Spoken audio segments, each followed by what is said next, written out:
നിനക്കൊക്കെ അവന്റെ ചേട്ടനാരാന്നറിയോ? അവന്റെ ചേട്ടനാരാ? സിനിമ അറിഞ്ഞ? അതൊക്കെ പോട്ട് അവന്റെ ചേട്ടന്റെ കൂട്ടുകാരനാരാന്നറിയോ?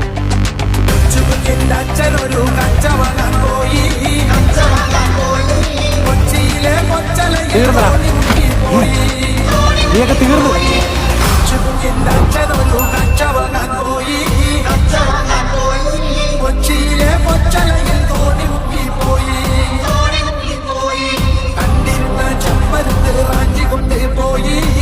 ആരുടെ അടിച്ചത്?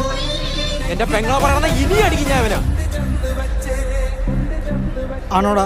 ഇല്ലണ്ണ, സത്യമായിട്ട് എനിക്ക് അവളെ അറിയത്തൊന്നുമില്ല. അണ്ണനാണ് സത്യം. നീയൊക്കെ ഇവിടെ കൊണ്ട് നിർത്തിക്കും. ഇനി അവനെ തൊട്ടാ നീ എന്തിനാടാ നോക്കിക്കാ അടിയണ്ണോ. തൊട്ട് നോക്കടാ, അപ്പ അറിയാ. എന്നാ തൊടു.